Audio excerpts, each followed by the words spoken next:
military vis-a-vis those of the police in terms of internal security, and of course in terms of the protection of our territorial integrity and all those stuff like that. Once you are able to bring people that you know are good enough and will be devoid of politics now, you are a political appointee, but you are expected to work with technocrats. You are expected to work with corp professionals, and you must be humble enough to listen to them. You must be humble enough. Whatever advice and whatever strategy they are putting on the table, all you need to do is look at if there are other counter advice or counter suggestions and strategy. Put everything bare on the table during the security discussion and the like. And the best of it is what should be implemented, devoid of sentiment, devoid of ethnicity, devoid of politics. It is only at that point in time that he will succeed in what he is saying. If he is still bringing political mentality into security, he's going to fail ab initio. But once he is coming with that mentality that, look, I am an administrator, one is an administrator, one is an accountant. So I am going to, humble myself to listen to the core professionals in the Ministry of Defense and listen to their strategy and look at best practices and tell them that, okay, devoid of any other sentiment, this person should head this operation. This person should head this operation. And you are able to work hand in hand with the chief of all the service chiefs in terms of... In fact, the minister has said that he's going to be engaging the Minister of Defense, talking about Badaru. It was a meeting where both of them were in attendance. He was saying that, look, I'm going to engage the service chiefs individually and collectively, whatever that means. So it seems to me that, as you've just been saying, they know they're not core, military people themselves. So they must know that they are really going to have to do a crash course in learning what's what and what's not what. That's very, very important because there are a number of other ministers out there in President Tinubu's cabinet that are also going to have to do the same thing. That are going to have to learn what's what in the ministry that you have been assigned to. They don't know nothing about it. But I think we were talking about it before coming on air. Again, being a minister, forgive me when I say this, not that I'm saying that I could be one myself. It's not exactly rocket science. No, it is not. It's not exactly rocket science. But you've got to be a hell of an administrator, as you've just said. You've got to also, even though you say devoid of politics, there are going to have to be some political considerations. There are aspects of it that I imagine that they're just going to have to wise up and understand that that is what it takes. Because surely, you being a pro yourself, you're not going to tell me that the military has been devoid of politics and whoever is the minister is going to have to deal with them. Yes, I agree with you. And that, unfortunately, is one of the killing virus, especially in security. It can work in other ministries, but it may not work successfully in security. Okay. There are some ministries like that. Yes. Maybe health is another one like that. Health, thank you. Health, security. These are places that core professionalism is required. And the one that concerns law as well, what's that one? The Minister of Justice and Attorney General. So those are places where you don't go and play politics. You don't go and play ethnic or nepotism and all those stuff like that. If you do it, you will see the result will be obvious, manifestly staring at your face as being failed. And President Tinubu knows it because he warned them specifically on this score. You are Minister of the Federal Republic of Nigeria. Not of whatever your grouping is. I agree. And there was applause. And there was applause in there, meaning that the ministers themselves knew the score. That they're being trusted with much. Let's hope and believe that. You see, if they are able to work with the permanent secretaries, and the permanent secretaries are able to open up. Because, even in the war against corruption you talk in Nigeria, I will tell you that if I have to advise Mr. President, for example, my focus is not going to be on the ministers and political appointees. It's going to be on the civil servant. The ministers that are just coming into the ministry, they know next to nothing about corruption in such ministry. It is the permanent secretaries and the directors that will tell them this is the way we've been doing it here. This is how to go about it. This is where to go. This is what to do. These are the accounts that are, domiciled. These are the accounts to put and all those stuff like that. And they are the people that will also tell you if you want to succeed. This is how to do. These are the policies that will help you to succeed. Depending on your body language, depending on who they think you are. So if the minister, for example, the Minister of Defense, it's obvious that you are going to work with the Chief of Defense Staff. The chief of defense staff should be more or less like somebody you call per second and relate with per second.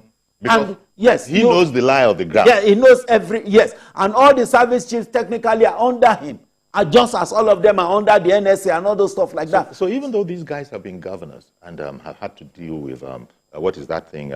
Security, security votes, chief security officer without any power. But people, you know, they're not exactly strangers to these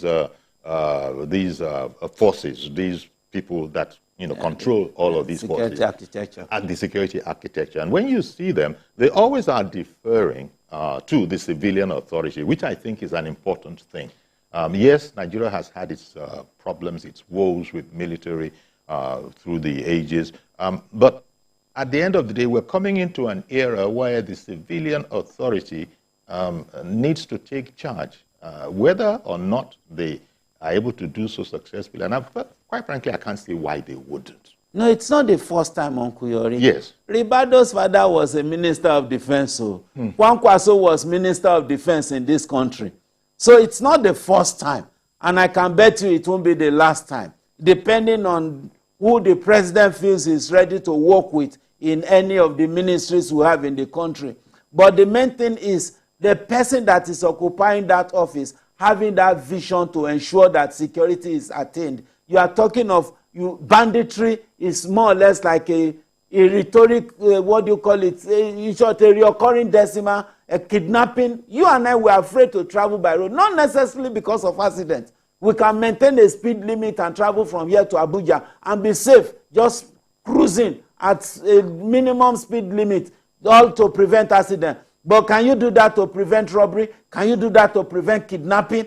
You know, and kidnapping, you are not just talking about kidnapping for ritual. You are for ritual. You are also talking about kidnapping for ransom. Both are extremely dangerous. So these are things that are major headache to the country today.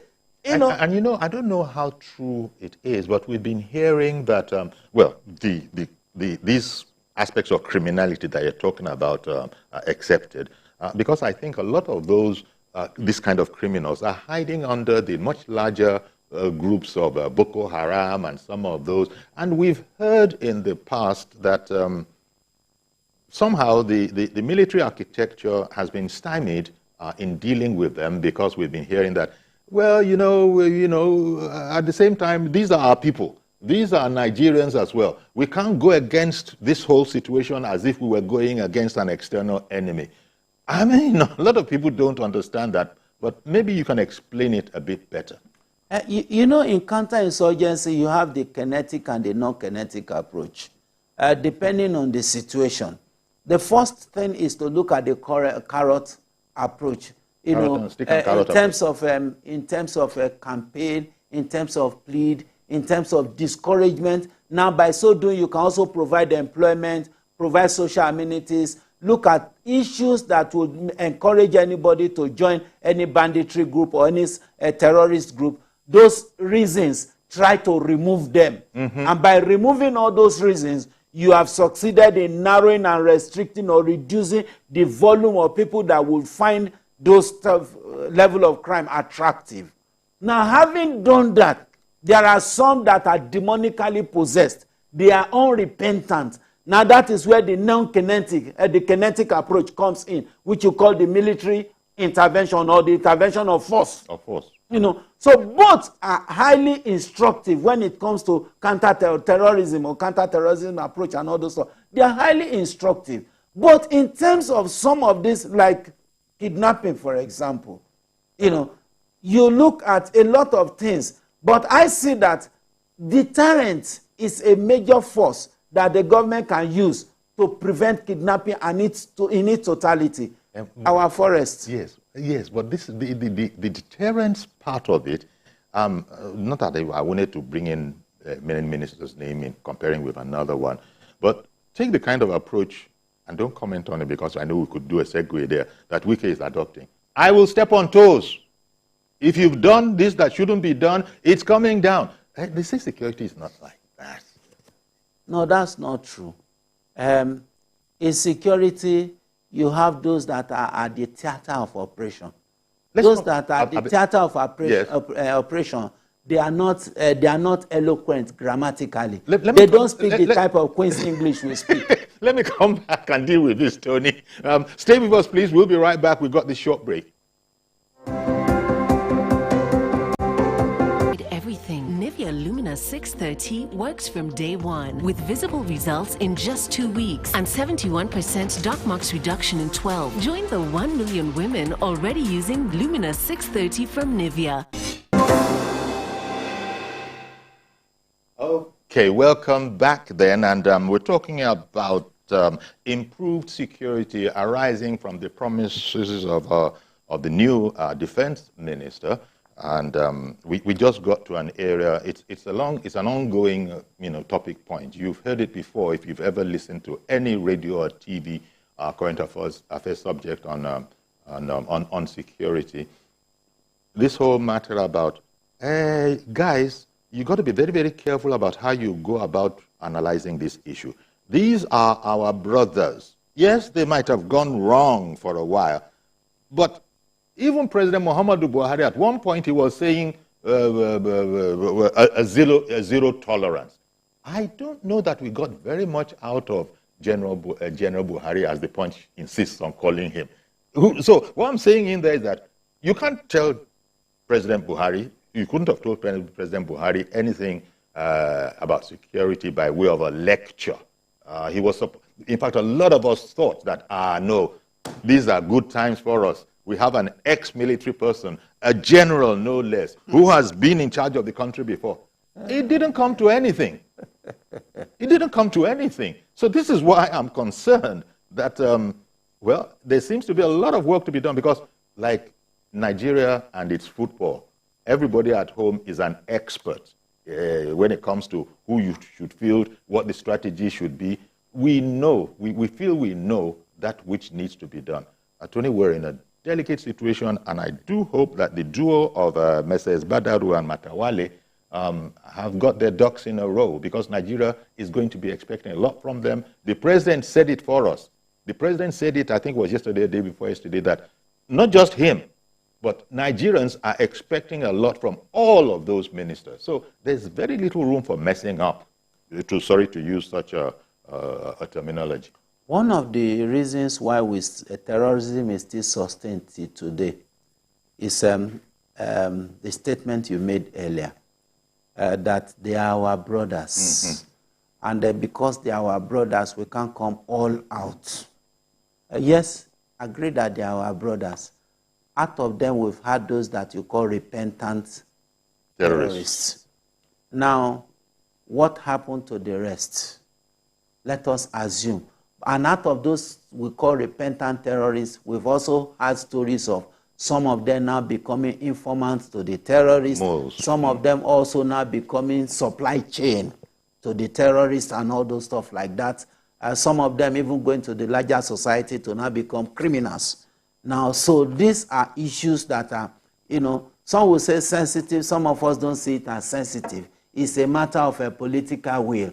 Because if you ask me, I kept asking that question, what does Boko Haram want? Nobody has been able to tell me that this is what they said, apart from the fact that Western education is a crime or is a sin. Now, it is we, you and I, that have been profiling answers to that question. We ask the question and we also profile the answers. You understand? No, that means that they have left up open-ended without any clue of what they want and what they are prosecuting. So if we have brothers at home that are not telling us their grievances, yet they are killing, maiming, destroying, the fabrics of what we live for goodness sake, I don't think it's an issue we treat with kids' glove and all those stuff like that. But then we're also having influential clerics, clerics speaking on their behalf. That is where I'm coming, sir. You see, in every terrorist, I've said it severally, that you have sleeper cell. The way terrorism work is bigger than even what we can talk about on this studio. It's not terrorists, they are more organized, even from recruitment level. Remember, there was a time that President Jonathan said that Boko Haram have filtrated into his own government. not because they are the people that are sitting there are wearing the regalia of Boko Haram and the like, but they were sleeper cells. Who are sleeper cells? People that are sympathetic to the cause of terrorism. They are sympathetic to the cause of terrorism, and they are taking effort to ensure that their cause, you understand, is sustained in whatever. They could be in the National Assembly, they could be in the military, they could be in the police. However, they could even be kings or governors, believing in that philosophy and in that school of thought of that terrorist act, and they are also funding it. They are also encouraging it. They are also giving logistics supply. They are giving intelligence. That is why you will see a situation where military will be going for operation and they will be ambushed. Yes. Ambushment is a product of failed intelligence. Ambushment does not happen just like that. It means that an insider had done what? Had devoid the information about the itinerary of that operation as at that point in time. So it means that right inside that military formation, there are moles. That is the implication. Where you see government saying that we want to have a policy, and the policy is that Sambisa Forest should be turned into, wipe everything off. Swept clean. And somebody will come at the National Assembly and say, no, it should not be like that. Now you should ask the question, why are you so particular about defending people that are killing fellow Nigerians, that are destroying fellow Nigerians? Now when you now see government succeeding in certain area, and so people run to international, international organization, Amnesty International, start to shout all around, they are killing us, they are killing us. But meanwhile, when the terrorists are busy destroying communities, destroying villages, killing people, Amnesty International is not going to say anything. It's not going to talk about abuse of human rights and all those stuff like that. But when the military begin to do what they are trained to do, then you now see human rights coming into it. That tells you how organized the act of terrorism is. But government doesn't have to listen to them. But before you might have something to say about that. Government doesn't listen to them in any case. That's the sense that I get. No, you see, government will listen at times, and I will tell you why at times.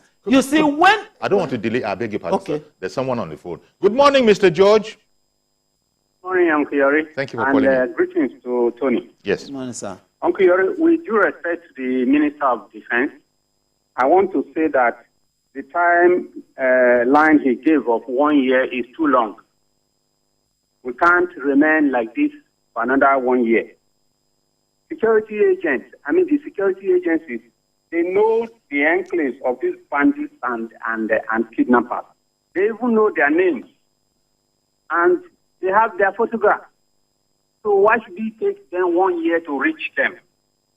I'm not convinced that insecurity as it is now will take a whole year to address. Now, we have Tucanos. They are in the forest. They know where they are. Yes. And they can reach them. Why are we not using this equipment that we use a lot of money to buy? Even if those who sold the equipment to us said it's only for wars. What we have at hand now is worse than war. A group that can crush 36 military men and get rid of them with the type of equipment they are using. Is that not a war? Exactly. You don't you and see then that? You are saying that they are our brothers. Brothers that are killing their brothers in multiple numbers. I don't want brothers. I get the point. Thank you very much for calling in, George. Maybe putting that commentary on top of what we're talking about, because this is the, dare I say, simplistic attitude that, quote-unquote, bloody civilians have about the whole issue. That, what are you talking about? Can you hear yourself? Did you just say people who are giving us this kind of a headache are our brothers, and therefore we can't bring the full force at our disposal to them? But it is a fact that we are contending with. Yes, Uncle Yori. And he mentioned about the Tucano jets. And before he's coming in, I was talking about them. You see, there are a lot of variables that are considered when it comes to war against terrorism. And these are some of the things that I think the minister should be thinking about and battling with. The international, angle to it. Because look at Tucano jets. For me, Nigeria bought nothing. Absolutely nothing. How is that? For a lot of money. Now, why I said so is this. you are buying a technology, you are buying a jet, full of technology with terms and conditions as to how to and when to and who to operate it against from the supplier.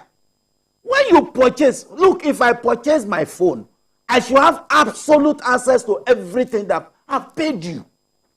Once I've paid you, you don't need. But look at it. The software to launch, I'm not sure it's given to them.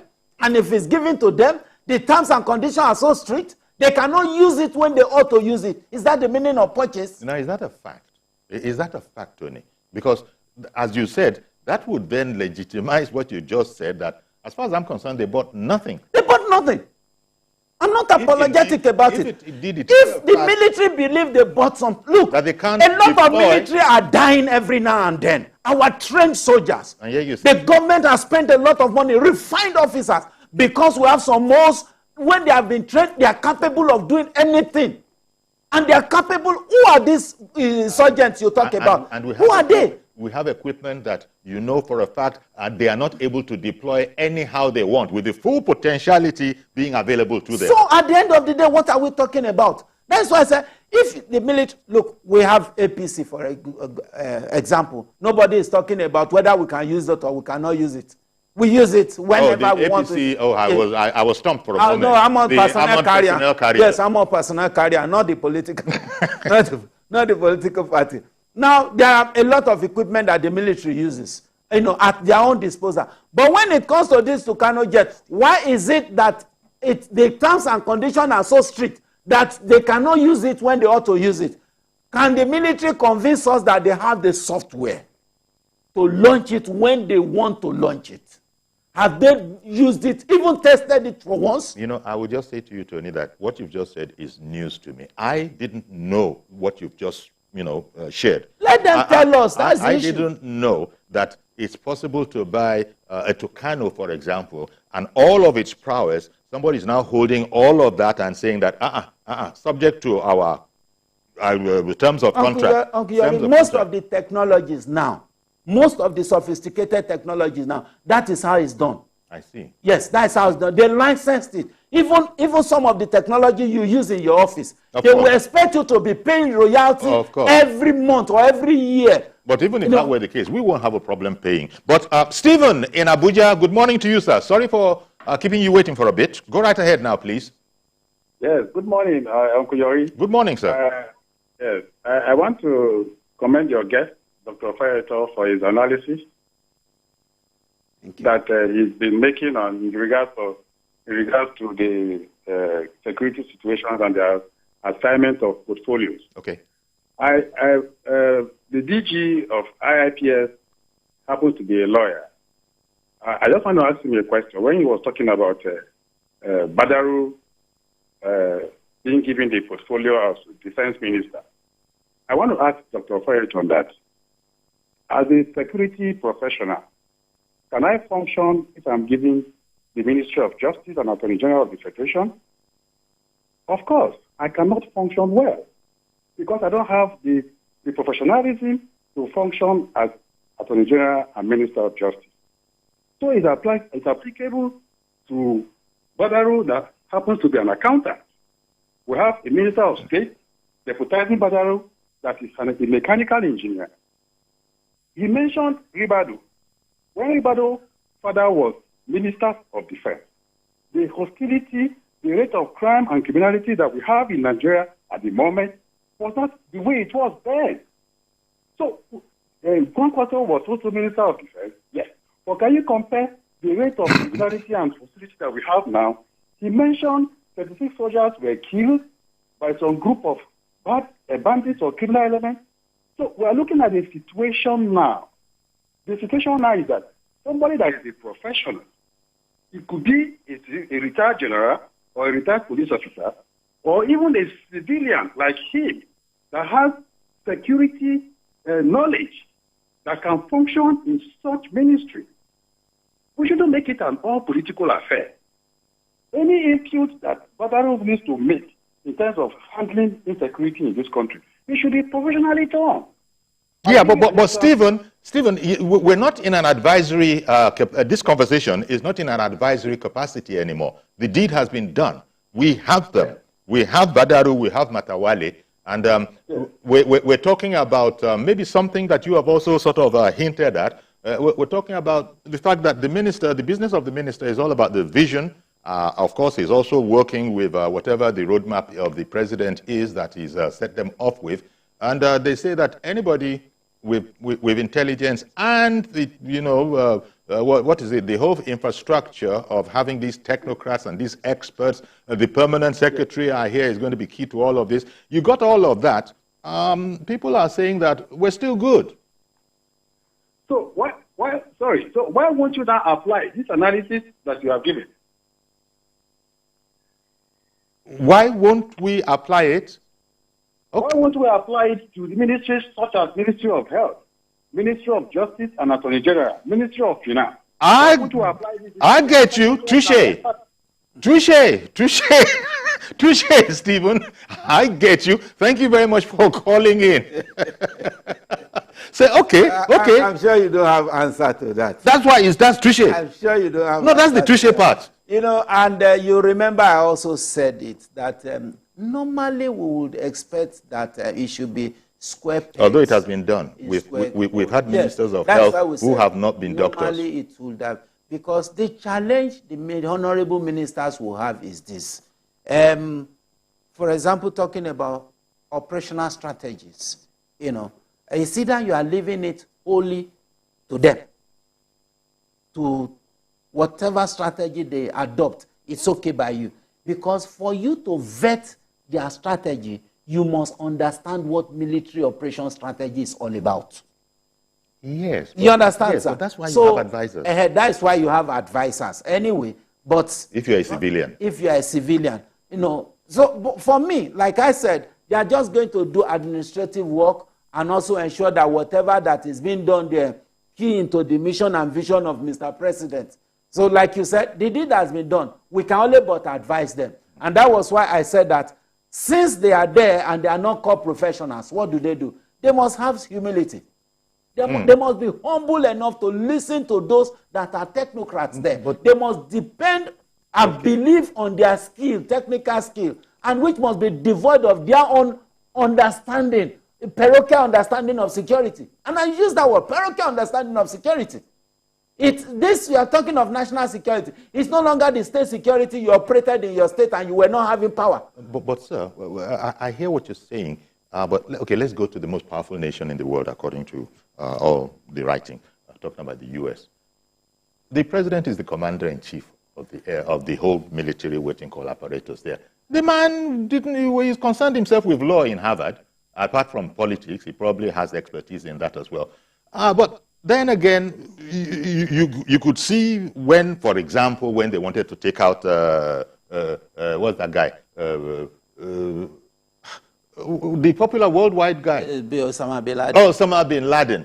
He was in the war room. He was in the command situation room, surrounded by all his people. So what I'm saying is that it's, with apologies to Stephen, so far you have all the experts around you. I know where you are going. But the commander-in-chief has power to hire and fire. The minister does not have power to hire and fire. And so the president has hired them. The president, because he knows they can do it. The president has hired the minister. The president can fire the minister. But who can the minister hire and fire if they are not doing what they ought to do? Okay, we're going to be right back. Stay with us, please. We won't take a moment.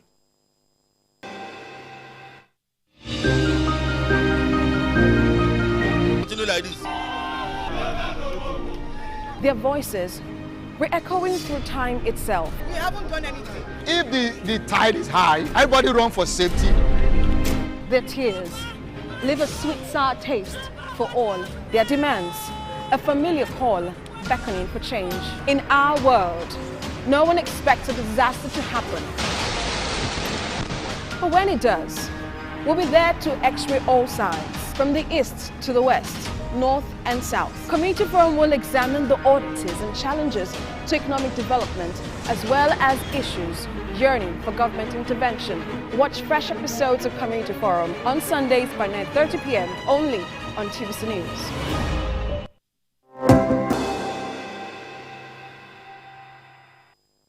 Okay, welcome back. And we're looking at the duo in charge of our defense, Badaru and Matawale. And those are ministers, Minister and Minister of State, respect our lot in Nigeria. But then we're looking at some of the challenges involved, because it looks as if, for most people, Tony just at the very top of the program was saying that you can't travel anyhow you want, like we used to be. That would come for the bandits. And as for the terrorists and all those ideological ones, if one can say, that's a different kettle of fish altogether, because you even have people speaking on their behalf from within the country and trying to be, a go-betweens between government and them. So I don't know, one might say that, stop all of that. A criminal is a criminal. Doesn't matter what badge you put on him. But they say to us, you don't know. If you knew, you would talk with a bit more, caution. Yes, that's let's take Reverend Dominic. Okay. Good morning, Reverend Dominic. Good morning, Chief YORI. Good morning to your guest. Good morning, sir. YORI, can I make my humble opinion known? Please do. Can be accommodated. Please do. I was traveling a few months ago. I'm traveling on the air. And midway on that air, a woman develops a running stomach. She has a food poisoning. And the pilot had to announce to everybody, do we have a medical doctor here? And there was no doctor. He said, well, can we find a pastor? Well, I showed up. But what I'm trying to say is, we're in aviation, we have emergency. That a big nation like Nigeria, that in the whole Africa, we generate the highest passenger, has no carrier. I think it's done on us that we need an expert in that area to deliver us from that place. We're emergency. If we have called for an expert in that area we do not have, we must call to somebody close to it, maybe a pastor that happened when I was flying. So I had to pray because there was no medical doctor on that flight. In aviation, we're in emergency. And I believe that Tony agreed with me that a nation like Nigeria, that Ethiopian Airlines come here to pick us, Kenya Airlines here to come transport us. Do you know how many billion we can generate if you have our own airline? Do you know how many dollars we will make if you have our own airline? Which means we need an emergency, a person who has a good 100% understanding of aviation. Number two, we know it. But we had that, Reverend. We had that in the last minister, didn't we? Yes. The man was actually a pilot. Yes, because he couldn't perform doesn't mean we should go to somebody else. He failed and put a mark on his own profession. We still need an expert there to deliver us from that area. I agree with you, sir. We still need an expert. So what I'm trying to say here, the man there now is a good man. The man there now is very intelligent. But civil servant technocrats can put you in a big mess if you're not an expert. I've been there before, Yori. Civil servants are the problem of Nigeria. Sorry to use that word. Civil servants can give us answers here or be a problem in Nigeria. They know how to work on you if you're not an expert in the field to come from. And Tony can bear me witness that civil servant can mess you around if you don't have a first-hand understanding of what you come to do. In that area of aviation, we're in emergency. We need experts. That's right. Okay, well, thank you very much, Reverend Dominic. Let me just ask Tony before he goes on to comment on anything else.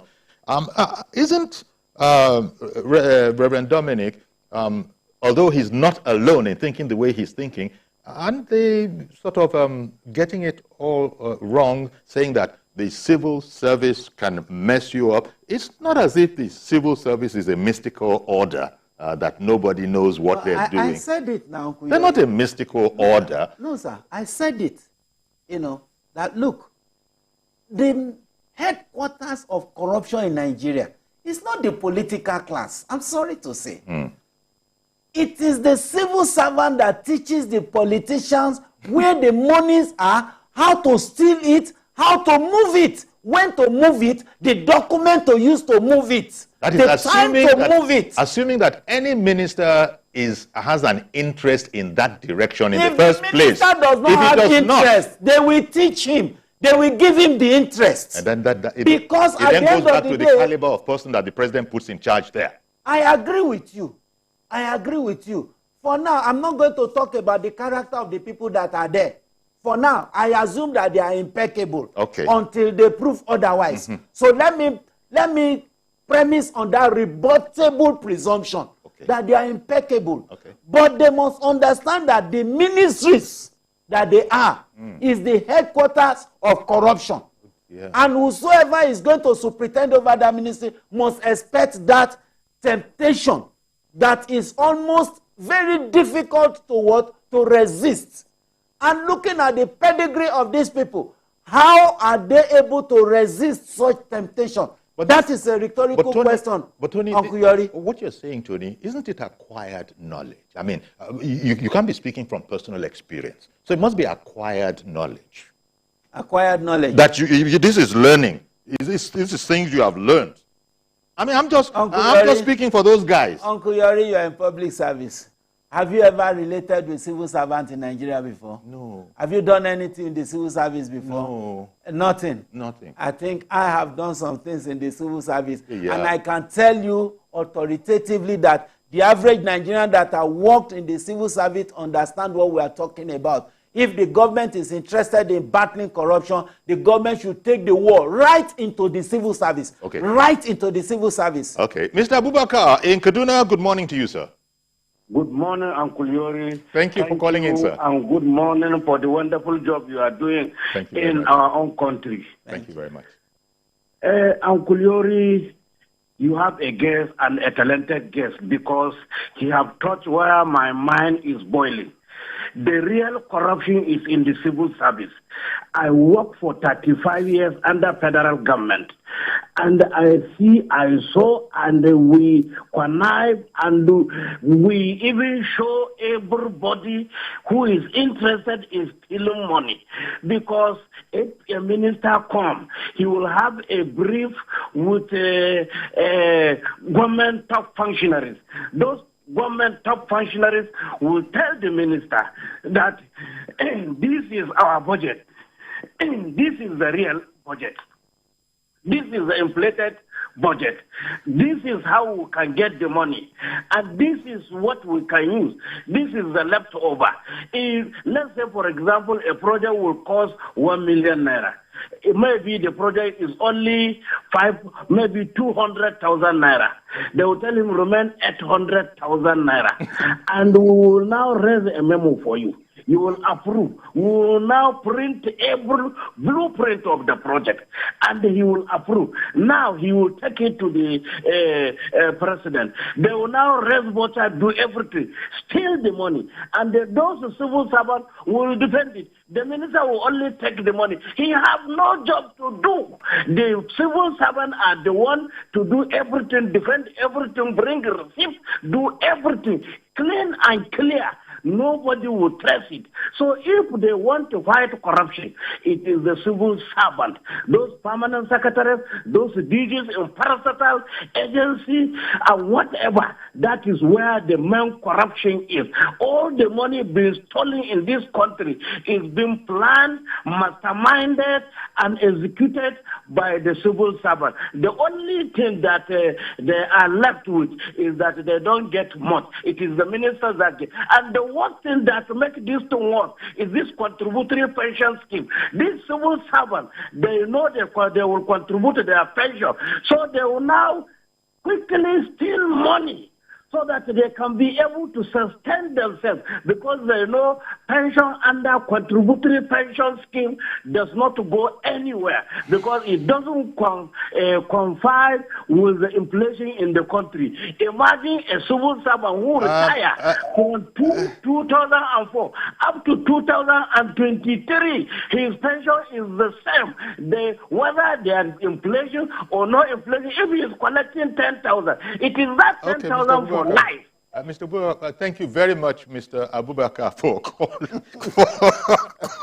calling in. Oh dear. Whereas I was able to say to Tony, Tony, it's acquired knowledge. You learned it. Mr. Abubakar is saying that, first of all, I was a civil servant for 35 years. So just put that at the back before you start asking me those kind of questions.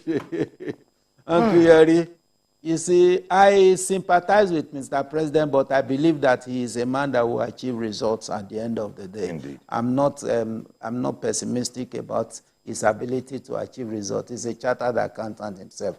and he understands some of these things. So I'm looking forward to the ICPC. That is the ICPC's job. And that is where I see ICPC as a colossal failure. The EFCC is facing politicians. We keep hearing about them. For non-Nigerians, ICPC is something called for corrupt practices. Yes, their main focus are those in public service, civil service. EFCC is for individuals and political office holders and the like. It's understandable. ICPC and the Nigerian Orientation Agency, both of them, as far as I'm concerned, they should wipe them away. They should scrap them. Now orientation is under the Minister of Information. Let us believe that they will be better, because it's the worst. And ICPC, as far as I'm concerned, well, so if they are able to come on, listening, yes, because this is the concept that people. The Minister of Information is a consummate professional himself, so he knows. This is not news to him. Because for the Orientation Agency, it's supposed to be like a campaign, an advocacy organization that on every topical issue you should be hearing them. Social media, they should engulf social media with almost everything possible. But that's not the issue. For the ICPC, now you see the obvious truth that, look, corruption, the headquarters is in civil service. It's not a subject of debate. You are a contractor, you will know how this thing works. Okay. You have a contract of 10 million. Somebody is saying give you 3 million naira in advance. Mm-hmm. You have not even collected the contract before he released the contract paper to you. 3 million in advance. So those kind of things can happen. It does happen. You know, and thanks to Mr. Bubakar who called in, he says that if you were doubting about it, I can tell you I just come out of it. Good morning, Mr. John in Iyanokwaja. Yeah, good morning. How are you doing? Very well, sir. Thank you for calling in. Yeah. I think you should just listen very well to guest, Dr. Tony. He's telling you exactly what's going on in the civil service. And maybe tell us about yourself. How would you know that? Because I tell you, I've been there, I know what is going on. With Dr. Tony? Or with the civil service? I just want to know, sir. I need to be quoting the sources of this information we're putting out. So you say you've been there for a while. Are you talking about the civil service? Hold on and listen. The civil service is more corrupt. And I was there. I know the workings in the civil service. If you're listening to yourself, please don't. Please talk. Continue. Don't listen to the feedback, the echo. There are too many gaps between your sentences. Oh, I'm just been told that unfortunately we lost you, but at least I can say that Mr. John in Iyanokwaja was going to back up the assertions of not just Tony in studio here, but also Mr. Bubakar, who called in from Kaduna. And again, he's saying that, quote me because I was there. So this is the kind of thing that any minister, never mind the ones we're talking about, the defense ministers, are going to have to contend with. Yeah. So again, I thank you for calling in, John, Mr. John. It's just that it dropped. But two people, one after another, have said that we have spent more than a few days in the civil service, and this is what is going on. And this is actually what is going to help determine the success or otherwise of any of those ministers. But there's the implication in those assertions that the ministers are at the mercy in terms of needing of having to depend on the civil service. The minister himself or herself has, her own circle of knowledge, her own circle of technocrats. They are seasoned administrators. They've been in government, so it's not new to them. Many of the things that will be happening will not be new to them. So it's a matter of either doing it the same way or doing it differently, their own individual. But I think I want to join myself with Reverend Dominic that was talking about the timeline of 12 months. Yeah. That is relatively long. Security, time is of essence because each security strategy is premised on intelligence. And intelligence is very flexible.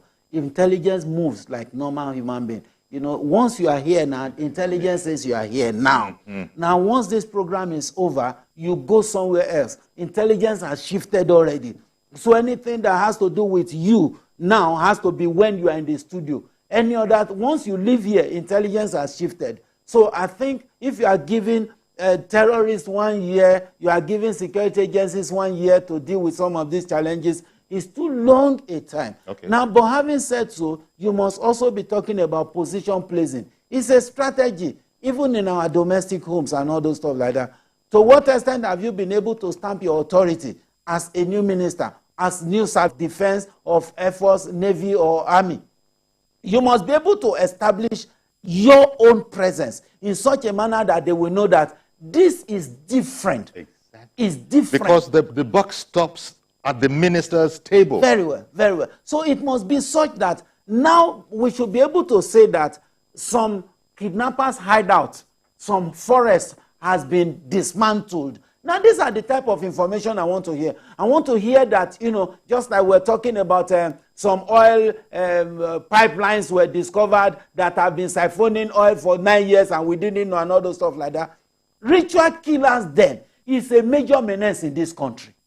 People are being killed and their parts are being sold for whatever reason. It's a major menace. The fact that it has not happened to somebody at the top there does not mean it won't happen one day. So now that you have the opportunity of being in government and you know it does happen on a regular basis, please let there be a rural security program in such a way that you have body that will go to our forests, go to our mountains, go to the streams, combat every shrine that is there. If you are a babalawo and you are inside the forest, let us know why you are inside the forest. If that is your office, register it that this is my office, this is where I work, and I don't use human parts in whatever I do. Go to the caves, So go to the mountains. Security, There should be rural security. which tends to be ignored. Yes, you know. it should be a major focus of this government. If this government is able to focus on rural security and build up a special program for that rural security, leave the army and all other security agencies to fill the urban area. Have a special intervention network in security to attend exclusively. In short, they don't need to be in town. They don't need to be in this. Exclusively in the forest, in the villages. Let that place be their own office. How about the and come everywhere. Ebube Agu and the Amotekus and the like. Now, those yes, government can co-opt them, but for government to successfully co-opt them, they must be armed. I'm not talking of barrette. I'm not talking of pump action. I'm talking of assault rifle. Because these people, they don't have license. They are bearing arms. Why are we killing ourselves on the platform of Amoteku must have license, Ebebeagu must have license, and they are killing them on daily basis? Who are you going? Do you give terrorists license? Do you give kidnappers license before they bear such arms? So what is wrong with government intentionally giving arms to Amotekuns, giving arms to the Sokoto Marshals and all those stuff like that, to complement the effort of the military and make sure that their own territory is exclusively, I repeat, exclusively in the forest? You know, I'm going to leave it there, Tony. There's so much going on here, but if I were going to take one thing out of all that has been said on this program, all of which is valuable, hoping that representatives of the honorable ministers are listening, it's that bit about rural security. I mean, treat rural security like we never heard about it before, seems to be what you're saying, and just swamp that place and leave the rest in the urban areas to, you know, the more conventional security forces. Dr. Tony Ofoyeton, DG, International Institute of Professional Security, thank you very much for coming. It's my pleasure. Thank you for having me, Uncle Yori. Our pleasure. So that's our program. Please join us tomorrow for a fresh edition. I am YORI FOLARIN. Bye-bye for now.